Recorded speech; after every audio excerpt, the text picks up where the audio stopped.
malam teman-temanku, apa kabar semuanya? Senang sekali bisa berjumpa dengan teman-teman ya malam hari ini di live Instagramnya Sabdayut tentunya kalau sudah hari Selasa jam 7 malam. Nah langsung saja, aku nggak mau sendirian karena sendirian itu tidak baik kata Allah sendiri ya. Manusia tidak baik untuk sendirian saja. Dan topik malam hari ini teman-teman bisa lihat di pojok kiri atas ya sebelum kita jauh lebih mengenal tentang topik maupun juga tentang sabda itu sendiri, aku beri kesempatan untuk kalian memperkenalkan diri terlebih dahulu dari Kak Lia, terus Mas Kris, terus Mbak Santi. Silahkan. Halo teman-teman semua, kenalin nama aku Lia Siregar. Jadi kesibukan aku sehari-hari itu sebagai mahasiswa. Aku domisili di Tapanuli Selap. Salam kenal ya. Mantap. Ya, oke, perkenalkan nama aku Christian Febrianto, biasa dipanggil Chris, bisa Alfian, ya nyaman aja panggilnya siapa. Oke, ya, eh, mungkin ini kali yang kedua, gitu ya. Makasih untuk Kak Rey dan juga teman-teman yang mempercayakan, boleh mengizinkan lagi untuk boleh join di live ini. Ya, kesibukan aku sehari-hari membantu pelayanan di salah satu gereja lokal di sini dan juga keseharianku mengajar. Gitu. Ya, ini saja Kak perkenalan singkat. Mantap, Mas. Ya, shalom, selamat malam teman-teman semua. Perkenalkan namaku Santi Titi Lestari, panggilannya Santi. Domisiliku di Solo dan aku pelayanannya di Yayasan Lembaga Sabda. Salam kenal semuanya. Mantap, oke. Ya, salam kenal teman-teman. Dariku, aku Ray, sebagai host juga di Sabda Youth dan juga pelayanan di Sabda serta di gereja di Kediri. Oke, salam kenal semuanya. Kalau kita sudah saling mengenal, kita juga mau kenalan dengan acara kita yaitu Sabda Youth ya. Yaitu Sabda Youth itu apa sih, khususnya bagi teman-teman yang mungkin baru pertama kali join, aku mau jelaskan sedikit ya. Jadi Sabda Youth adalah acara live Instagram dari Yayasan Lembaga Sabda yang akan ngebahas topik-topik yang relate dengan anak-anak muda ataupun yang jarang dibahas di kalangan anak muda. Itu sesuai dengan visi kami, yaitu mempersiapkan anak-anak muda untuk menjalankan panggilan Allah bagi generasinya. Itu sekilas tentang Sabda Youth teman-teman, kiranya bisa teman-teman enjoy menikmatinya malam hari ini, karena kalian juga kami ajak diskusi loh teman-teman di rumah ya, bukan hanya kami berempat tapi kalian pun kami ajak berdiskusi untuk boleh ikutan berdiskusi lewat kolom komentar. Jadi selama kami ngobrol silahkan kalian ikut nimbrung. Nah ini aku dapat info kalau kalian nggak terdeteksi live, jadi coba kami remove dulu terus invite ulang ya. Oke. Boleh ya sekali. Silakan tim teknis. Oh, nyangkut ya di situ. Kalau nyangkut berarti oke. Iya, baru ku bilang. Kalau nyangkut kayaknya jangan di remove gitu ya. Tapi kalau sudah terlanjur, oke, gas aja. Ya, oke teman-teman di rumah, silahkan nanti ikutan ya. Ini langsung diberikan komentar dari Kak Arik Giap. Amin. Yang mana ini diaminkan nih, Kak? Oke. Aduh. Ya, BTW teman-teman, sekarang kan dunia sudah serba online ya. Bahkan hal-hal yang nggak terbayang pun bisa dilakukan secara online gitu. Aku pernah temui tambal ban online juga gitu ya, meskipun nambalnya tetap real gitu ya, tapi kontak-kontaknya ready 24 jam secara online ya. Itulah di zaman sekarang itu banyak hal yang dilakukan secara online, tapi juga iman kita itu ternyata juga harus online gitu ya. Maksudnya gimana nih iman kita online? Itu dia yang akan kita diskusikan malam hari ini di Sabda Youth dengan topik Faith Gas Online. Faith Goes, Goes, kok gas. Oke, Goes Online. Oke. Ya ini berusaha aku invite Kak Lianya. Kak Lia juga boleh itu apa namanya? Request join. Nah, itu dia. Request join ya Kak Lia supaya mungkin bisa, karena kayaknya kesusahan untuk dari sisi kami menginvite. Jadi silahkan Kak Lia request join supaya kita bisa ACC dan bisa naik bareng-bareng. Oke. Nah, hal online apa yang pernah kalian lakukan, teman-teman? Sebanding menunggu Kak Lia nih, yang kayaknya nggak masuk akal, tapi ternyata bisa online. Dari sisi kalian pernah punya pengalaman apa? Mas Grace mungkin ada punya pengalaman online-online? Selain belanja online ya, karena belanja online cukup umum. Iya Kak. Apa ya? Ya ada banyak sih Kak gitu yang apa kalau dibilang nggak masuk akal sebenarnya nggak juga gitu karena kan ya kita sekarang di dunia ya serba digital gitu kan apa-apa Hmm. mau pesan makan juga bisa sambil online gitu kan ibadah pun online gitu kan dan ya dibilang kaget nggak masuk akal enggak juga Kak tapi ya itu sih ada beberapa hal yang dilakuin yang online gitu sih. Oke. Ya, puji Tuhan bersyukur Kak Lia sudah kembali. Coba tes Iya. suara Kak Lia. Halo, shalom. Oke, Halo. mantap. Siap. Oke. Oke, teman-teman, kita langsung saja mulai obrolan kita, tapi sebelumnya kita berdoa dulu ya. Kak Lia silahkan berdoa. Sebelum mulai acara, ayo kita satukan hati kita berdoa. Allah Bapa yang bertahta di dalam kerjaan sorga, terima kasih atas segala berkat dan penyertaan yang telah Tuhan berikan kepada kami hingga pada saat ini. Terus yang Kak Ray, Kak Yanti, Kak Kris, dan aku Tuhan akan memulai acara ini Tuhan. Biarlah Engkau yang selalu menyertai kami, Engkau yang selalu memberikan talenta, memberikan awal, pertengahan, hingga akhir acara ini dengan baik Tuhan. Kehidupan kami ke dalam tangan Tuhan, biarlah Tuhan yang selalu menyertai. Amin. Amin. Thank you Kak Lia. Nah, teman-teman, natur manusia itu cenderung senang banget dengan kenyamanan gitu, rasa aman, rasa stabil, dan segala sesuatu yang bikin enak gitu ya. Itu biasanya manusia senang sekali itu dan sering sekali itu juga kita kejar gitu ya, sadar atau tidak sadar. Nah, tetapi kalau berbicara tentang iman, apakah berlaku juga itu terkait kenyamanan itu atau bisa dikatakan zona nyaman dalam beriman itulah ya. Nah, menurut teman-teman sendiri di manakah zona nyaman beriman kita dan apakah kita bisa keluar dari zona nyaman itu dan mungkin membawa iman kita ke level yang lebih upgrade atau lebih hidup lagi? Silakan. Kalau dari aku ya Kak, zona nyaman kita itu berada di lingkungan kita sendiri. Jadi zona nyaman itu bisa dipahami sebagai wilayah atau tempat beriman kita yang kita merasa lebih aman, stabil, dan tidak terlalu diuji. Biasanya itu berada di lingkungan keluarga Kristen, persekutuan, dan di gereja. Jadi kalau menurut aku, level hidup yang lebih tinggi lagi itu berdasarkan zona nyaman terhadap iman kita. Ya, aku nambahin juga ya. Kalau ngomongin Oke.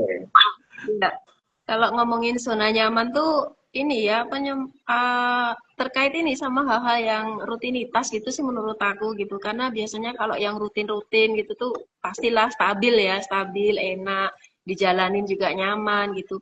Kalau terkait sama iman ya ya pergi ke gereja, datang ke persekutuan, dan mungkin hal-hal rohani lainnya gitu ya. Tetapi kalau sudah rutinitas ya itu bisa menjebak juga sih, karena jadi zona nyaman, dan kalau nggak ada refleksi atau evaluasi gitu ya, itu juga pasti akan berbahaya sih sebenarnya untuk diri sendiri. Ya. Ya, oke Kak, mungkin dari aku bicara tentang nyaman, sih nyaman antara nyaman dan apa ini? Oke, bicara tentang nyaman, tentunya keadaan dimana kita ini ya pengen nggak mau diganggu gitu ya, dimana kita seneng di situ, kita happy di situ, kita sedih ataupun apapun, yang penting ini ruangku, gitu, ini punya aku gitu. Jadi nyaman, kita nggak apa namanya nggak mau diganggu dengan yang lain. Itu termasuk tadi Kak Lia bilang nggak mau terima ujian kaitan iman kekristenan gitu kan kaitan agama tapi ya ini juga kadang jadi masalah gitu kan jadi persoalan gitu bahwasannya ya kalau kita ingat firman Tuhan ya kita nggak bisa ada di zona nyaman itu, gitu kan? Apalagi dengan dosa dan lain sebagainya. Tetapi ya bicara kembali lagi soal nyaman, ya kondisi di mana kita tidak mau diganggu, tidak mau eh, ikut campur dengan urusan yang lain. Gitu. Tapi ini juga sebenarnya bahaya, gitu ya. Gitu. Ya betul sih, dan ya sayangnya itu yang disukai manusia gitu, yang minim tantangan, minim pergumulan, yang penting hidupnya berjalan gitu ya, yang ya sering itu terjadi di dalam gereja ya, meskipun di dalam gereja setiap masing-masing punya pergumulan gitu ya, tapi ketika masuk gereja harapannya pergumulannya hilang karena dianggap gereja sebagai zona nyaman itu sendiri. Nah, padahal ya gereja harusnya jadi pusat latihan iman, kalau mungkin aku bilang ya. Jadi tempat latihan iman yang sayangnya akhirnya jadi berubah dari zona nyaman itu menjadi zona nyaman karena rutinitas tadi yang disinggung Mbak Santi, dan juga cenderungnya jemaat yang datang itu kayak jadi penonton doang gitu, nggak mau terlibat aktif untuk pelayanan, untuk belajar. Jadi ya pasif aja datang, yang penting butuh firman, diperlengkapi, aku dapat jawaban untuk pergumulanku, ya sebatas itu gitu. Akhirnya gereja jadi zona nyaman itu sendiri, dan apakah bisa keluar? Harusnya sih bisa gitu, walaupun sulit gitu ya.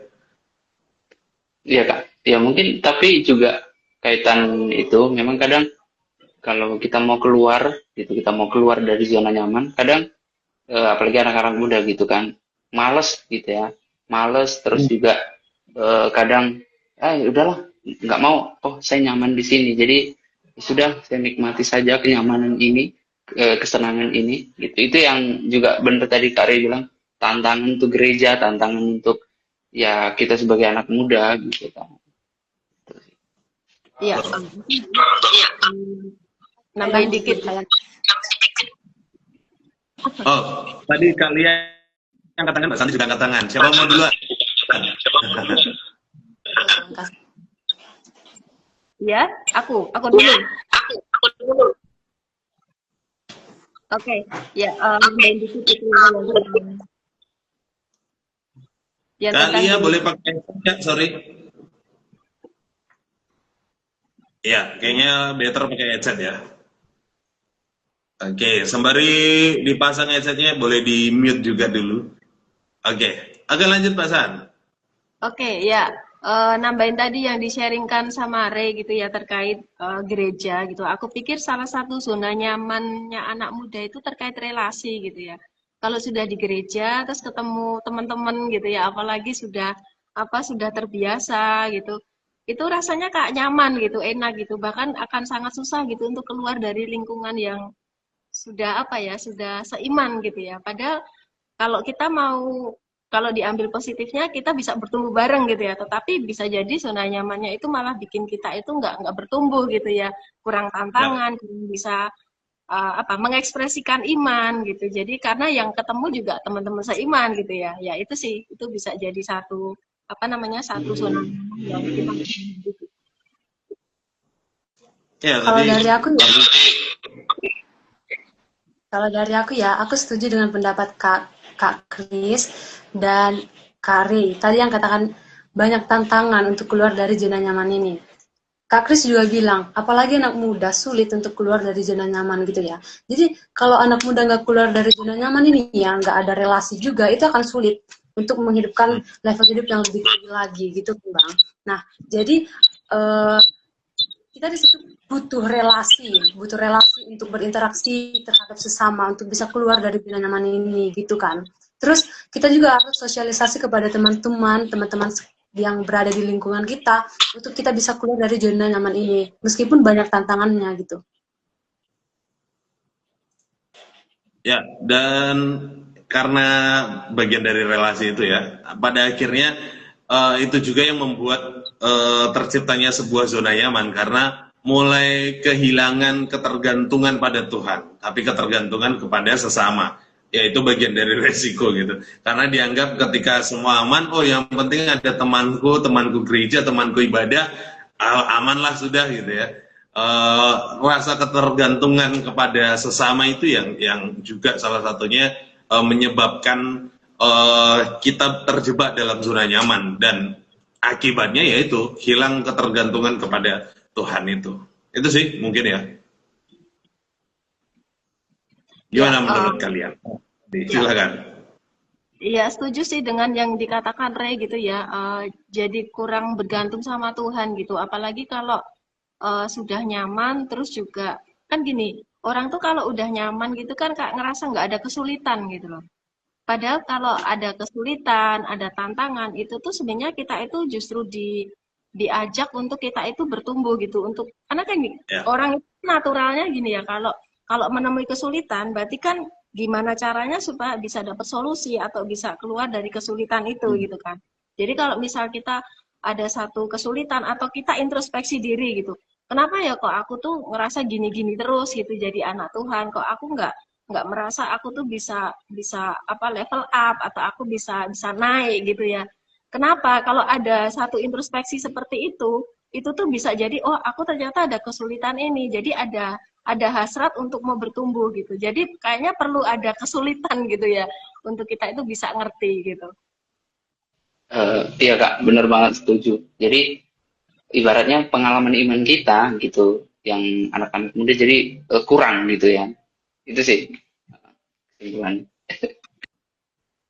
Ya, dan itu harusnya kita sadari sih, karena kita sudah beberapa ya diskusikan. Harusnya kita sadari dan harusnya kita mau gitu untuk, oh ternyata gereja ini zona nyaman nih. Nah, ini kita harus cari tempat yang baru kan untuk keluar dari zona nyaman. Bukan berarti keluar dari gereja juga ya, karena itu eh, sangat tidak dianjurkan gitu. Karena gereja itu tempat yang baik untuk kita bertumbuh, tapi jangan terjebak di dalam gereja. Toh di minggu lalu gitu aku melayani dan sempat menyampaikan arti gereja, yaitu gereja yang dipanggil keluar gitu. Itu bukan hanya makna yang seperti biasa, tapi juga gereja seharusnya mendorong jemaatnya untuk berani keluar dari gereja itu sendiri, keluar dalam artian untuk menyatakan imannya gitu. Terlebih di dunia sekarang sangat mudah gitu untuk kita keluar harusnya di era zona nyaman ini. Ya. Oh. Aku yakin banyak dari kita itu, terutama anak-anak muda Kristen, kita semua anak-anak muda Kristen sebenarnya udah tahu kalau gereja adalah zona nyaman gitu. Dan di hati ada rasa ingin kerinduan untuk keluar dari zona nyaman itu. Ini dunia online, masuk ke dunia online, oh tantangannya jadi lebih berat lagi nih. Jadi jujur aja ya, ada rasa ketakutan dan berat kayak gitu. Jadi kadang malah terasa lebih agak menakutkan. Akhirnya nggak sedikit dari kita itu ragu untuk tampil beda karena udah tertantang dengan dunia online ini. Jadi teman-teman gimana nih caranya supaya kita berani tampil beda dan nyaman di dunia online dan nyata iman di dunia online? Ya, kalau dari aku sih kalau ngomongin dunia online gitu dan anak-anak muda gitu ya kan, ya kita itu seringnya tuh ini ya apa internetan, media sosial, ya itu udah nyaman sekali tuh, apalagi scroll-scroll gitu, terus kita suka lihat-lihat apalah gitu ya, itu udah nyaman banget itu, nggak bisa diganggu gugat gitu ya.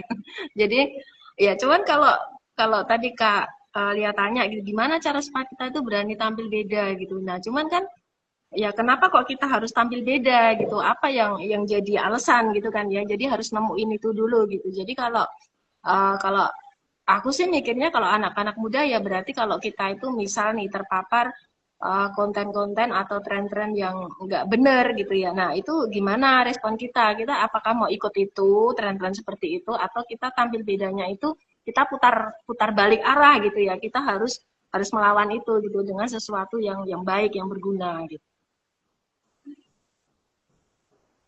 Ya, kaitan tampil beda nih Kak, gitu ya. Ya mungkin kalau kaitan dunia online gitu ya, itu memang harus berani tampil beda, gitu ya. Menunjukkan bahwa saya di dunia online kita sekarang, gitu ya, iman kita sebagai orang percaya, sebagai orang Kristen, anak muda Kristen itu ya harus menunjukkan bagaimana cara hidup kita. Menurut aku gitu sih, gitu.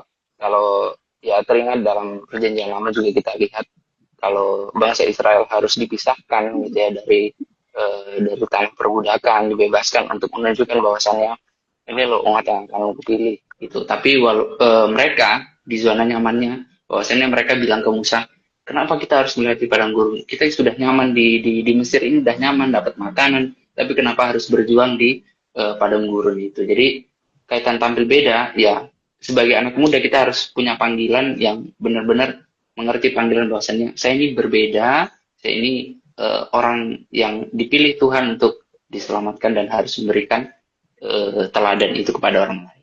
Gitu sih, Pak. Ya, oke ya teman-teman. Sebetulnya untuk berani tampil beda ini perlu diperhatikan dengan baik lah seksama gitu. Karena aku masih meyakini firman Tuhan tuh tetap relevan gitu. Sehingga ketika ada di dunia online yang sedemikian rupa, maka firman Tuhan juga akan relevan di situ. Sehingga tampil bedanya itu bukan berarti menolak semua yang online atau flow-flow online gitu ya, tapi juga menyatakan kebenaran itu lebih tepatnya gitu ya. Jadi berani tampil bedanya itu dalam hal kebenaran gitu, bukan soal apa ya, budayanya mungkin ya, budaya online-nya. Karena sebagai contoh nih, di dalam dunia online kan suka yang cepat-cepat, to the point, instan gitu ya. Nah itu kan juga perlu kita perhatikan. Artinya ketika kita terjun di dunia online ya kita harus menyampaikan firman Tuhan atau menunjukkan itu secara lugas juga, to the point gitu. Gak usah terlalu banyak muter-muter gitu kan. Itu salah satu contoh nggak beda tapi poin yang disampaikan tetap sebuah kebenaran. Cuman yang jadi persoalan adalah ketakutan untuk tampil beda ini, karena di dunia online tuh tersebar akan penolakan, cibiran, bullying gitu ya, cyberbullying itu sering terjadi sehingga orang tuh cenderung ikut arus karena takut ditolak gitu. Dan sayangnya itu terjadi juga di antara kita, khususnya dalam hal beriman. Padahal Yesus sendiri kan sudah bilang gitu, kalau kita akan dibenci sama semua orang gitu, oleh karena namaku gitu, nama Yesus sendiri gitu. Itu Yesus sudah katakan sebenarnya. Tapi ya memang itu sebuah tantangan sendiri sih menurutku ya. Gimana menurut teman-teman? Tantangan lain? Cara tentang tampil beda, apalagi tampil beda dalam iman gitu ya. Tampil beda dalam iman gitu ya. Jadi itu bukan soal gaya luar semata, tapi soal bagaimana hidup kita mencerminkan Kristus di tengah dunia yang penuh dengan standar lain gitu. Jadi kita harus punya konsistensasi dalam hidup gitu, lewat perkataan gitu. Jadi nyatain iman itu bukan hanya ngomong, tapi hidup dalam iman itu juga gitu. Ya, Oh ya, kalian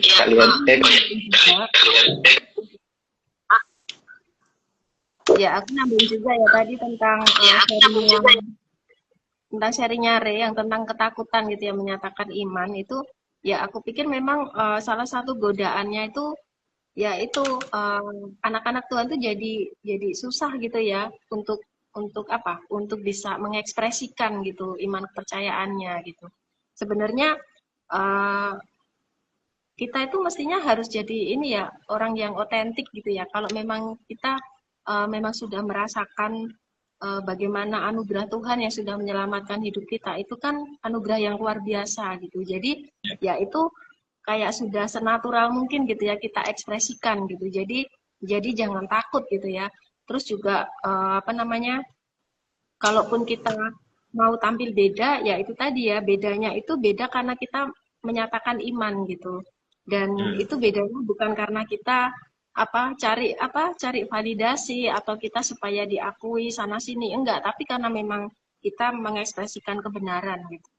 Itu sih.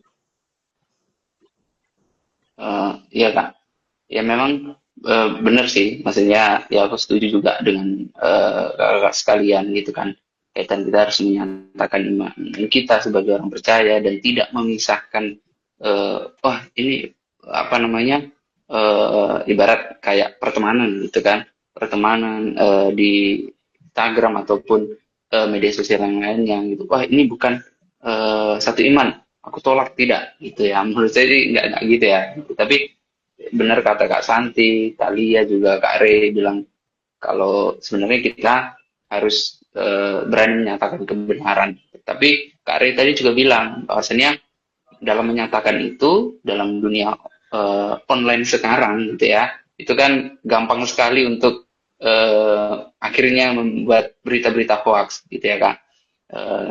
Jadi ya itu salah satu sebenarnya bahaya dan juga yang membuat kadang anak-anak muda atau kita orang percaya untuk berani menyatakan iman kita, gitu kan? Itu ya menurutku sih salah satu bahaya yang dihadapi, gitu nah menurut kakak sekalian, kira-kira gimana sikap kita dalam bahaya-bahaya yang akan kita hadapi ke depan, gitu ya? Kita hadapi ke depan termasuk dalam kaitan dunia online ini. Apakah kita ya sudah dengan ternyata bahaya juga ya dunia online ini. Ya udahlah, saya nggak mau deh untuk apa ya keluar dari zona nyaman ini. Ya sudah, tetap di zona nyaman ini saja gitu. Atau kita hal apa ini kira-kira menurut teman-teman sekalian yang kita lakuin? Ya, aku ya mungkin akan share, tapi sebelumnya aku mau bacakan satu komentar yang mungkin relate juga dari Kak Rahel Slay. Relate sama kakak-kakak, kebanyakan anak muda tuh udah biasa-biasa aja, yang penting aku ke gereja dan persekutuan, tapi emang kurang berani untuk menyatakan iman secara terang-terangan, apalagi di dunia online gitu ya. Itu sering terjadi, dan yang harus dilakukan sih, ya nggak ada cara lain selain berani. Menarik tadi yang disampaikan Kak Lia untuk perihal konsistensi. Itu harus konsisten juga memang untuk melakukan hal itu, karena konsistensi kan melatih kebiasaan. Kalau sudah terbiasa akan terus melakukannya. Itu juga bisa dilakukan gitu, dan mungkin ada juga melatih diri untuk punya filter diri, filter iman khususnya, mana yang benar, mana yang salah, dan kalau yang salah mana yang harus ditanggapi, bagian mana sisi yang harus ditanggapi, sehingga itu sangat menolong untuk kita beriman di dunia online ini khususnya. Itu sih.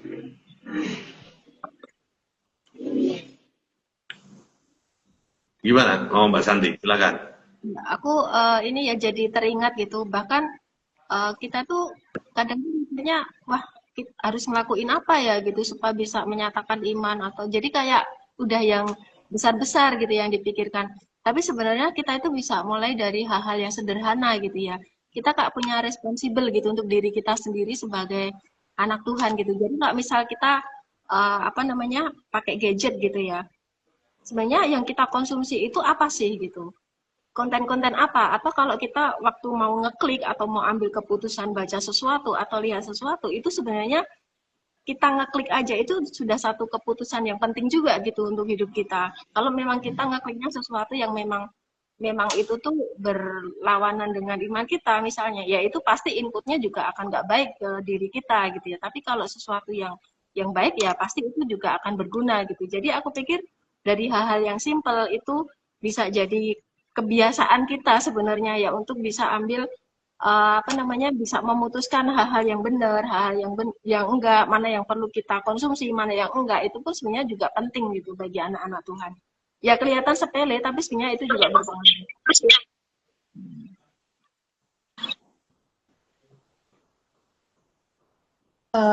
Aku setuju sama Kak Santi gitu ya. Jadi tentang nyatain iman secara terang-terangan gitu kan, itulah perlunya kenapa anak muda itu perlu punya identitas yang jelas dalam Kristus gitu.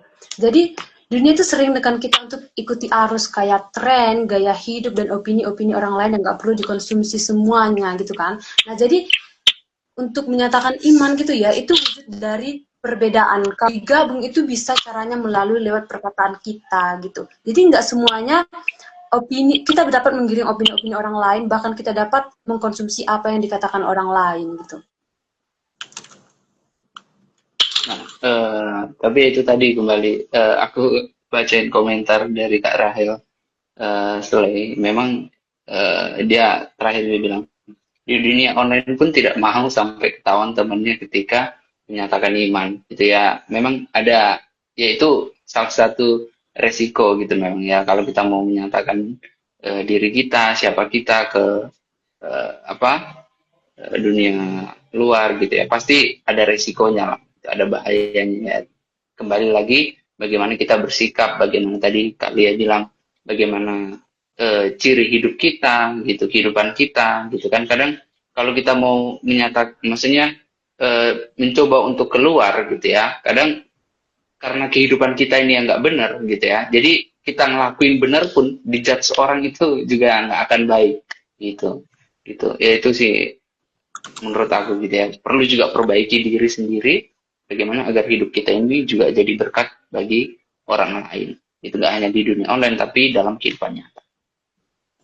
Ya, berbicara tentang dunia online gitu yang khususnya takut terhadap tanggapan orang, itu sering membuat kita tuh imannya lebih defensif gitu. Defensif yang cenderungnya pasif gitu ya. Membuat kita bertahan dan ya udah aku aja gitu ya. Nggak mau ofensif, dalam tanda petik ofensif, bukan untuk menyerang tapi lebih kepada mempertanggungjawabkan. Itu sering terjadi sih, sehingga imannya kayak abu-abu ya, nggak defend, nggak offend gitu ya. Tapi juga mungkin sebaliknya gitu, kalau defensif jadi pasif, atau kalau ofensif justru agresif gitu ya. Maunya menyalah-nyalahkan semua aja yang di dunia online ini salah gitu. Jadi akhirnya lebih agresif. Oh ini salah, ini nggak tepat. Aku pernah di fase itu sih untuk ketika pertama-tama terjun di dunia online gitu. Aku cenderung mengikrarkan imanku secara ofensif yang lebih mengarah kepada agresif gitu. Sehingga dalam hal sepele yang nggak nyambung, sebenarnya nggak ada kaitannya dengan iman pun aku komentari gitu. Atau yang konteksnya bercanda aku komentari, ya cenderung agresif. Itu pernah aku alami. Kalau kalian pernah mungkin punya pengalaman atau gimana menurut kalian tentang defensif atau ofensif ini? Ya silahkan. Kak, ya aku mau kayak menanggapi juga apa namanya dari pernyataan Kak Eri tadi kan di awal ya, karena ya mungkin maaf teman-teman yang nyaksikan ini, mungkin wah kita harus menyatakan iman kita secara ofensif juga nih gitu kan, tapi caranya nggak tepat itu juga, itu akhirnya nggak benar kan. Termasuk pengalaman Kak Eri tadi bilang semua akhirnya dikomentari dan lain sebagainya, itu juga akhirnya salah. Jadi memang ya perlu bijak, perlu cermat kita dalam kehidupan kita di dunia online gitu kan. Ya, aku nggak memungkiri gitu ya. Sebenarnya kalau anak-anak muda itu semangatnya kan tinggi gitu ya, menyala-nyala gitu di dalam Tuhan gitu. Jadi kalau sudah sangat-sangat bersemangat gitu tuh rasanya kayak pengen dibagikan gitu ya, nggak pengen diluapkan gitu ya. Aku sendiri juga pernah ngalamin gitu ya. Jadi kayak sama kayak Ray gitu, dikomentarin gitu ya. Tapi ya ada di satu titik tertentu gitu ya, ya ternyata memang nggak harus semua dikomentarin gitu ya. Jadi memang butuh bijaksana gitu. Ada kalanya kita itu mesti diam dulu, ada kalanya kita juga merespon, dan ketika ada momen kita harus menyatakan kebenaran di situ, ya udah katakan gitu ya. Karena memang yang kita sampaikan itu sesuatu yang benar gitu. Cuman gini, motivasinya kita itu sebenarnya bukan supaya kita itu memenangkan debat gitu ya misalnya, tapi ya karena memang kita itu pengen menyampaikan sesuatu tapi dari perspektif yang benar, yaitu perspektif iman gitu. Jadi itu sebenarnya yang harus jadi motivasi.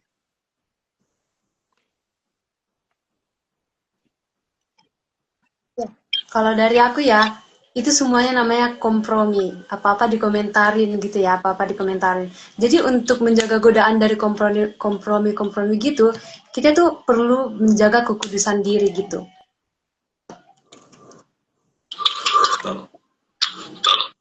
Ya teman-teman, terkait kekudusan diri ini erat kaitannya dengan disiplin rohani juga sih sebenarnya. Jadi perihal iman yang defensif atau ofensif tuh itu ditentukan juga atau erat kaitannya juga dengan disiplin rohani. Seberapa sering kita melakukan disiplin rohani, itulah yang mendorong kita untuk bertindak dalam sesuatu gitu. Karena kita kalau ketika disiplin rohani ya berdoa, memuji Tuhan, renungan khususnya, baca Alkitab, itu akan tahu. Itu kita mengoreksi diri. Kenapa kita melakukan ini? Uji motivasi lah gitu. Dan apakah ini perlu ditanggapin atau tidak gitu. Terlebih kan 1 Petrus 3 ayat 15 juga, tetapi kuduskanlah Kristus di dalam hatimu sebagai Tuhan, dan siap sedialah pada segala waktu untuk memberi pertanggungjawaban kepada tiap-tiap orang yang meminta pertanggungjawaban dari kamu tentang pengharapan yang ada padamu, tetapi haruslah dengan lemah lembut dan hormat. Itu yang aku tangkap dari iman di dalam dunia online ini khususnya. Jadi kita bukan nyerang, kita juga bukan hanya bertahan, tapi intinya kita memberi pertanggungjawaban, yang meminta pertanggungjawaban, nggak semuanya harus kita tuntut untuk luruskan, karena ya nggak harus juga gitu ya. Tetapi yang paling penting adalah lemah lembut dan hormat, itu menurutku. Ya, setuju gitu ya dengan yang disampaikan Ray gitu tentang disiplin rohani ini tadi. Terus kalau tadi kan Ray juga sempat bilang ya masalah kita itu perlu melatih diri gitu ya untuk bisa memfilter gitu.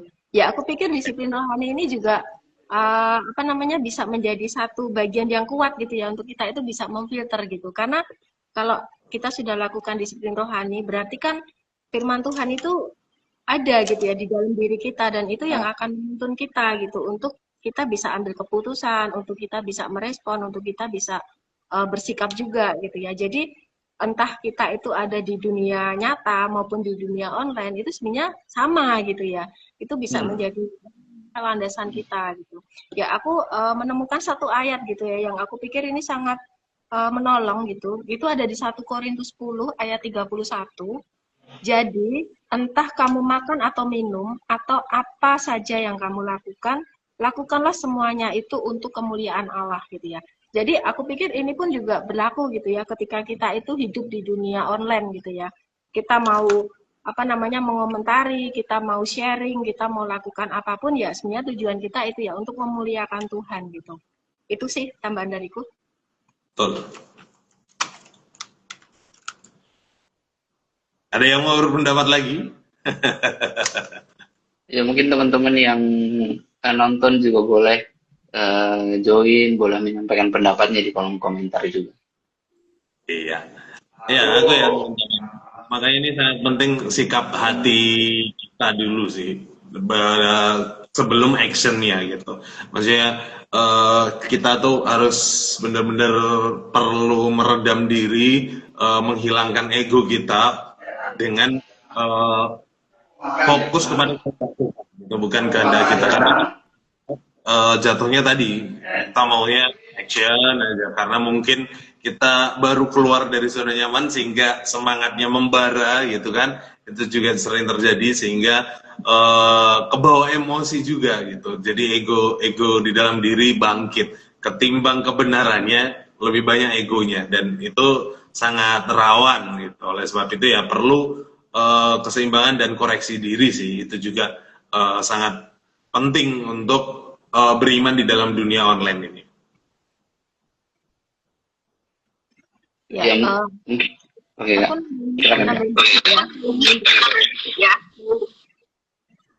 Ya, jadi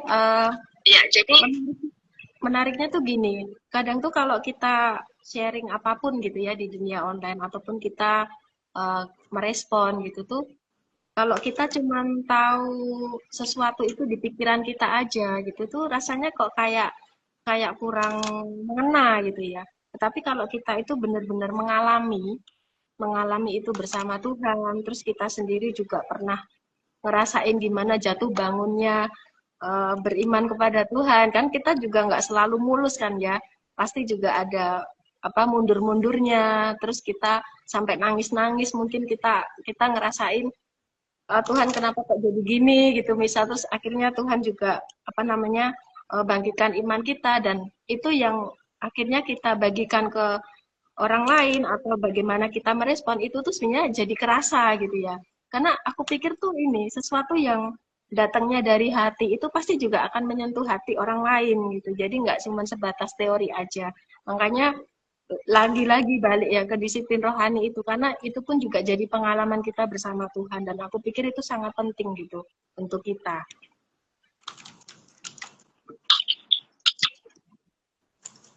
Ya, kalau aku setuju banget sama pendapat Kak Santi itu ya, tentang mengenai disiplin rohani. Itu disiplin rohani itu berkaitan dengan soal menjaga iman namanya, menjaga iman agar tidak mudah goyah.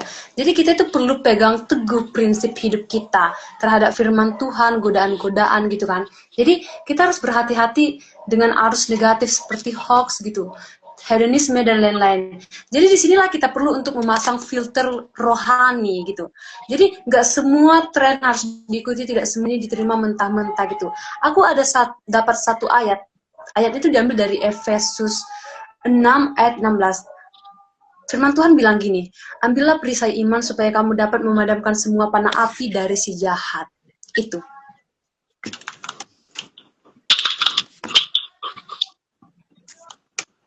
Mas Kris tadi sempat mau angkat tangan, jadi nggak? Iya, ya mungkin intinya menurutku kayak satu kata yang ku ambil dari pembahasan kita kaitan defend ataupun open gitu ya, menurutku bijak sih gitu ya, bijak. Tapi bagaimana, kembali lagi bagaimana kita bisa menjadi bijak ya dari pengalaman rohani tadi, pengalaman disiplin iman kita, gitu sih menurut aku Kak. Ya, aku pikir teman-teman pasti juga ini ya, yang sedang ikut juga setuju gitu ya, pentingnya disiplin rohani gitu ya untuk anak-anak Tuhan tuh bisa terus bertumbuh gitu. Dan juga tadi kan kita ngomongin tentang zona nyaman ya, aku pikir juga teman-teman oke kan ya, untuk kita itu mestinya bisa keluar dari zona nyaman. Tujuannya ya pasti ya supaya kita itu bisa bertumbuh gitu. Nah, cuman kan apa namanya, kadang tuh kita ngerasa oh ini kok kayak cuman jadi wacana aja gitu ya, pengen harus apa namanya, mestinya tuh harus ada aksi yang nyata gitu ya. Nah cuman sekarang tuh gimana gitu caranya di dunia online ini kita itu bisa membagikan iman kita gitu, atau kalau kita mau mulai dengan postingan-postingan kita ya oke lah gitu ya, sebagai satu kesaksian iman atau mungkin sharing berkat atau yang sejenisnya gitu ya. Cuman aku penasaran sih kalau menurut teman-teman gitu ya, postingan seperti apa gitu yang sebenarnya bisa jadi kesaksian iman kita gitu di dunia online ini. Teman-teman kalau punya pengalaman juga boleh, yang sedang join ya, silahkan dituliskan di kolom komentar juga.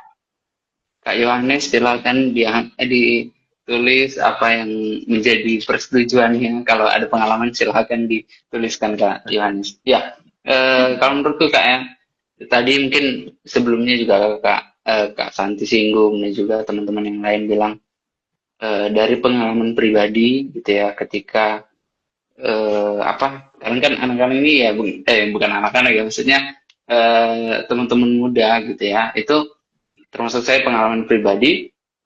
Kadang kalau lagi menikmati pengalaman pribadi dengan Tuhan gitu kan, rasanya pengen juga posting gitu ya, namanya di dunia online gitu, kita pengen posting dan itu pengen orang lain tahu, bukan tahu validasi tapi tahu bahwasannya Tuhan itu baik gitu ya, Tuhan itu penolong, Tuhan itu menyertai kita sekalian. Jadi memang apa yang kita wujud nyatakan ke luar gitu ya, itu memang harus benar-benar dari hati dan ya dari kebijakan itu kita ya Tuhan kasih kita hikmat ini bisa memberkati orang lain atau tidak.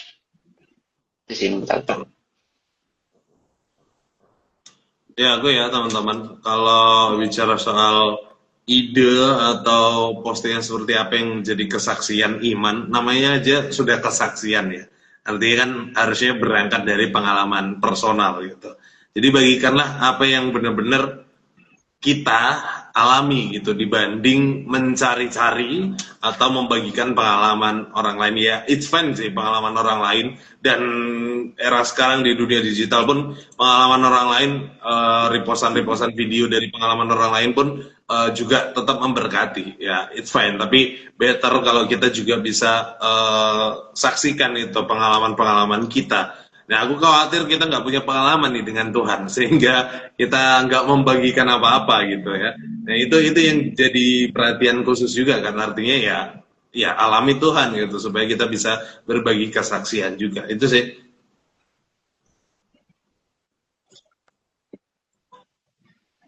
Ya, kalau dari aku, Nah, lihat tadi angkat tangan, sorry.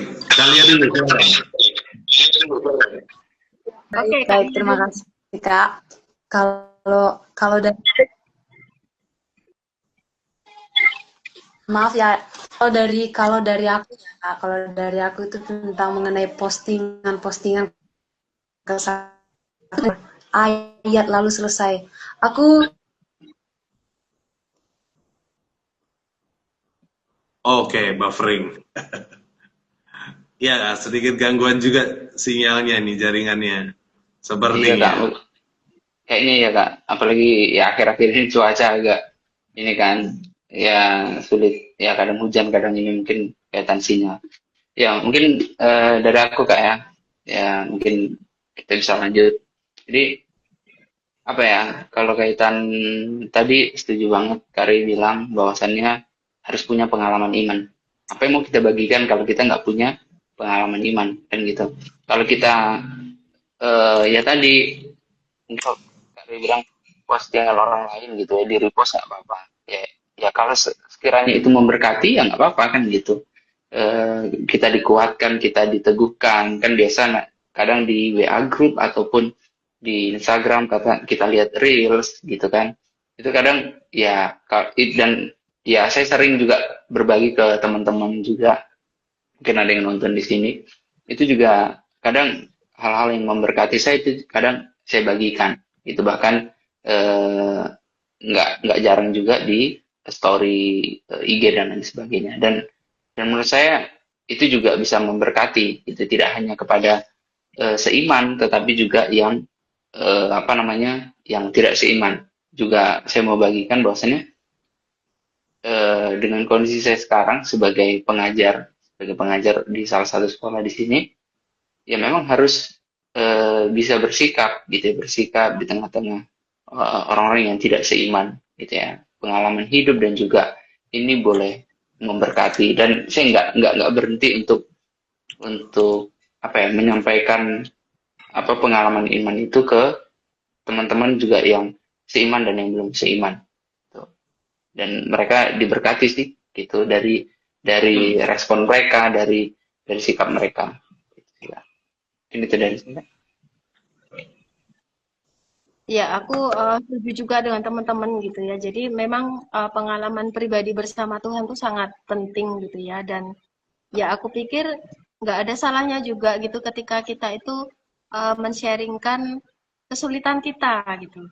Kesulitan kita atau bahkan kegagalan gitu ya. Kadang kan orang tuh susah gitu ya untuk men-sharingkan kegagalan gitu ya. Kayak tak tabu gitu. Maunya ya yang berhasil-berhasil, yang sukses-sukses, yang pokoknya bangkit-bangkit gitu ya. Tetapi nggak masalah sih menurut aku ya kalau kalau mau men-sharingkan kesulitan kita, tetapi dengan iman, dengan Tuhan menolong. Nah, itu tuh kita jadi bisa gitu ya, bisa melewati tantangan itu atau kesulitan itu gitu. Jadi ketika orang lain itu entah membaca kesaksian kita atau melihat atau mungkin mendengarkan sharing kita, mereka itu justru melihat betapa besarnya Tuhan gitu ya.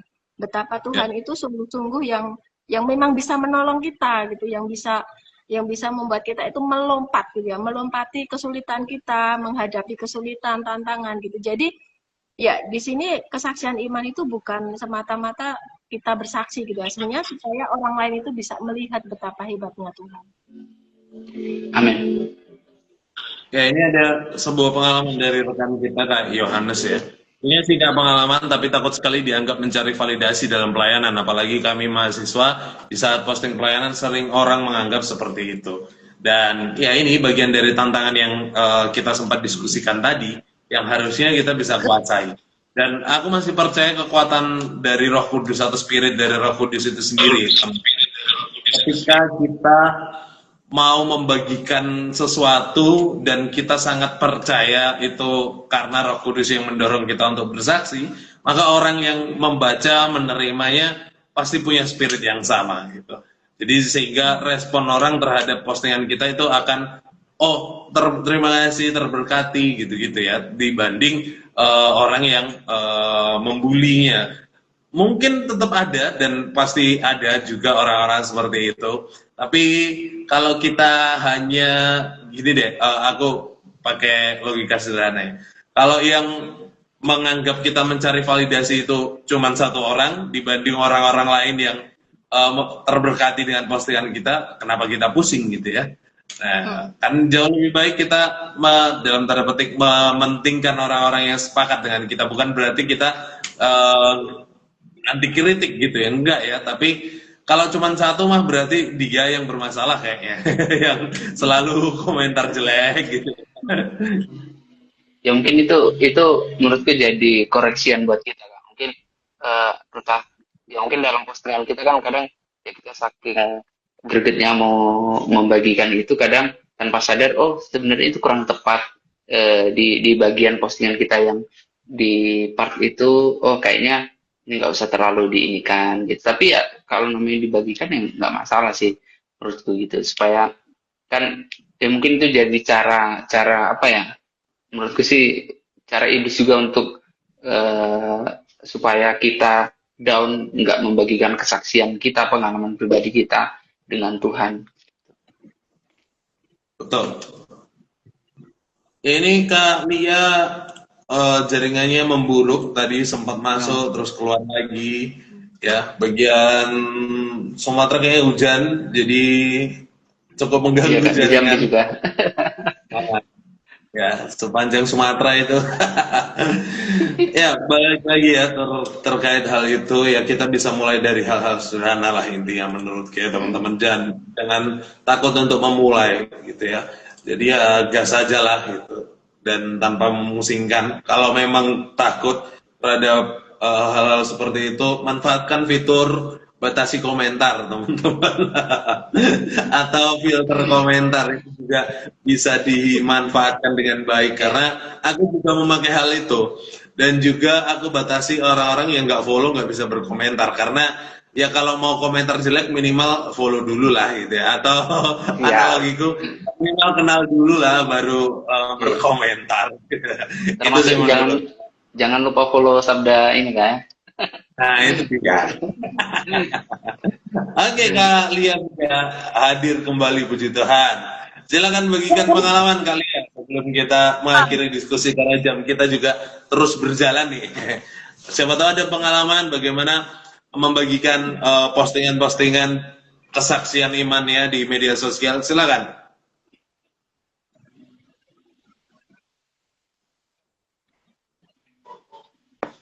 Dengar kali ya? Atau di tempatnya? Dengar Bang, dengar. Oke. Ya, pengalaman posting sesuatu untuk jadi bahan kesaksian. Kalau ada silakan bagikan, Kak. Iya, tadi aku sempat ini ya, tapi jaringannya putus-putus. Jadi yang mau aku sampaikan adalah tadi mengenai postingan-postingan gitu ya. Jadi kalau kita mau tentang itu, kita gak harus tentang kesaksian iman. Kuncinya bukan cuma share ayat lalu selesai gitu, tapi kita bisa share tentang pengalaman kehidupan kita gitu, yang lebih relevan, menyentuh hati orang lain gitu kan. Nah jadi kita bisa share tentang pengalaman menghadapi masalah, takutan, gagal lah, segala macam, bingung, dan lalu bagaimana Tuhan itu berkarya di dalam kehidupan kita melalui doa dan firman yang menolong kita gitu. Jadi orang lebih mudah tersentuh nih kalau lihat imanmu itu nyata, bukan sekedar teori gitu. Artinya hidup dan konten bisa jadi surat-surat terbuka tentang iman. Terima kasih. Ya, betul sekali. Dan harusnya kayak minggu lalu sempat ngebahas scroll dan holy scroll itu, jadi handphone kita tuh jadi scroll yang positif gitu ya, termasuk kita yang saat ini harusnya kita buat gitu ya, tapi jangan juga kayak wah ini berarti handphone kita atau medsos kita adalah mimbar kita gitu ya. Nah nanti aku belum layak naik mimbar gitu, jadi nggak posting apa-apa gitu. Ya jangan seperti itu juga ya. Intinya mulai saja. Oke teman-teman, waktu sudah menunjukkan hampir jam 8, 3 menit lagi ya, artinya kita berpisah. Dan sorry juga untuk Kak Lia kalau terganggu jadi minimalis pendapatnya di bagian keempat ya. Tapi ya it's okay, memang keadaan dan ya kita tidak bisa menguasai hal itu kecuali kita pengendali jaringan ya. Sayangnya aku bukan Elon Musk gitu ya. Oke ya teman-teman. Oke. Ya sebelum kita berpisah, boleh aku minta closing statement dari teman-teman semuanya, dari Mas Kris dulu, terus Kak Lia, terus aku, terus Mbak Santi. Silakan. Ya, closing statement Kak. Oke. Ya menurut aku ya kita sebagai generasi-generasi yang hidup di dunia digital ini gitu ya, marilah kita menjadi pribadi yang nggak hanya sekedar ada di zona nyaman gitu ya, tapi setelah kita sudah nyaman dengan iman kita itu, kita sudah menikmati pengalaman pribadi dengan Tuhan, mari kita sampaikan itu, kita berani nyatakan iman itu kepada orang lain, karena Tuhan berkata kita harus menyatakan kasih, kebenaran, dan juga harapan kaitan keselamatan. Jadi dari tindakan kita, dari sikap kita gitu ya, kita boleh memberkati banyak orang dan kita boleh menjadi berkat bagi banyak orang. Termasuk tadi Kak Yohanes, terima kasih Kak sudah menyaksikan, dan bersyukur kalau Kakak termotivasi dengan tayangan hari ini. Itu Kak. Oke, Kak Lia silakan. Baik, kalau dari aku tentang posting statement itu ya, apalagi kita itu bicara tentang zona nyaman, khususnya untuk anak-anak muda nih ya semuanya. Aku berharap anak-anak muda ini bisa keluar dari zona nyamannya. Kalau banyak pun tantangan, rintangan, yuk kita bisa keluar dari zona nyaman itu gitu. Kalian masih ragu untuk memberitakan atau membicarakan kebenaran iman, firman gitu, jangan pernah takut. Kebanyakan nih anak-anak muda mau memberitakan firman, nyatain iman itu karena malu, nggak percaya diri gitu. Jadi yang mau aku tekankan di sini adalah kita harus bisa tampil beda, keluar dari zona nyaman itu dan nyatain imanmu di lingkunganmu gitu. Jadi aku berharap anak-anak muda ya, apalagi anak-anak muda sekarang itu bisa hidup dengan lebih baik dan layak lagi terhadap dan punya prinsip serta komitmen di dalam kehidupannya. Ayo beritakan dan nyatain iman itu. Kalian bisa. Terima kasih. Amin, mantap. Oke, dariku teman-teman, iman bukan berhenti di zona nyaman ya, tapi berani melangkah keluar ya. Di dunia nyata maupun dunia digital, kalian harus jadi terang. Bukan kalian sih, kita lebih tepatnya. Kita harus jadi terang, terang yang otentik tentunya, penuh kasih dan gak malu akan Injil. Terus beritakan Injil untuk kemuliaan Tuhan, milikilah iman di dunia online. God bless. Mas Santi silakan. Ya, dari aku, iman kita itu tidak terbatas di gereja, tetapi di setiap aspek kehidupan kita pun iman itu tetap harus diberitakan ya. Jadi nggak peduli di dunia nyata maupun di dunia digital, ya beritakanlah firman, beritakanlah Injil, termasuk di dunia digital yang jangkauannya udah sangat luas sekali, manfaatkan itu semaksimal mungkin untuk kemuliaan namanya. Amin. Amin. Thank you sekali lagi untuk teman-teman yang sudah menemani aku ngobrol, Mbak Santi, Mas Kris, Kak Lia, thank you banyak. Juga teman-teman di rumah yang sudah ikut berkomentar, thank you banyak, aku ucapkan terima kasih. Ya, oke. Dari Kak Yohanes ini memberikan say thank you. Boleh di-mute Kak Lia, sorry. Oke, ya dari Kak Yohanes terima kasih untuk motivasinya dan semangat terus untuk kalian keren, sangat memberkati. Thank you Kak Yohanes. Kapan-kapan Kak Yohanes juga harus on frame nih, harus ngobrol bareng kami ya. Jangan malu-malu ini kesempatan untuk mengikrarkan iman nih. Oke, thank you sekali lagi ya. Sekali lagi thank you teman-teman di rumah yang sudah ikut berdiskusi dan memberi komentar, dan sorry kalau ada yang kelewatan. Kita jumpa lagi minggu depan ya, di hari yang sama, di jam yang sama, di Instagramnya juga yang sama, Sabda Resources. Karena minggu depan topiknya sangat menarik teman-teman, yaitu AI and the image of AI and the image of God, itu dia maksudku. Oke, jangan lupa bergabung untuk minggu depan, dan juga aku sedikit memberikan informasi ya. Di Sabda akan ada kelas untuk youth ya, Youth Learning Center Ini akan dimulai pada tanggal 29 September sampai 1 Oktober yang akan mendiskusikan tentang naik level di tengah arus dunia digital. Diskusinya akan dilaksanakan via WhatsApp, jadi silahkan bukan hanya untuk berdiskusi, nambah relasi juga pastinya. Jadi ini sangat seru, silahkan join teman-teman, khususnya teman-teman yang di bawah usia 30 tahun. Silakan banget join. Kak Lia dan juga kawan-kawan kampusnya silakan join. Masih di bawah 30 kan? Silakan join juga. Aku bisa lah Kak ya. Ya, ikut. Bisa. Iya, nanti admin akan menginformasikan link pendaftarannya maupun langsung dihubungi aja di nomor 0821 3313 3315 ataupun DM di seluruh medsos Sabda yang ada Sabdanya, Sabda MLC, Sabda Yilsa, YLSA, semua bisa kalian DM untuk tanyakan kelas YLC, info kelas YLC, nanti pasti akan dibalas admin ya. Oke ya, kita tutup diskusi kita dalam doa. Mas Kris boleh menutup kita dalam doa? Oke Kak, siap. Oke, kita berdoa ya Kak ya. Oke baik, mari kita berdoa. Tuhan, kami semua bersyukur, terima kasih bahwasannya malam hari ini Tuhan sudah tolong berkati kami dalam live kami dan boleh membahas satu tema bahwasannya kami harus bisa lepas dari zona nyaman iman kami sebagai orang percaya. Terima kasih untuk waktu ini, biarlah kegiatan kami hari ini boleh memberkati banyak orang, dan banyak orang juga boleh menikmati perjumpaan dengan Kau. Terima kasih Bapak, berkati juga khususnya untuk Kak Santi, Kak Rey dalam pelayanan, juga untuk Kalia dalam pendidikan, kiranya senantiasa Tuhan memberkati. Terima kasih Bapak, inilah doa kami. Dalam nama Yesus kami berdoa. Amin. Amin. Terima kasih banyak sekali lagi teman-teman semuanya sudah nonton sampai akhir dan sudah berdiskusi. Sampai jumpa lagi. Terima kasih. Terima kasih Kak.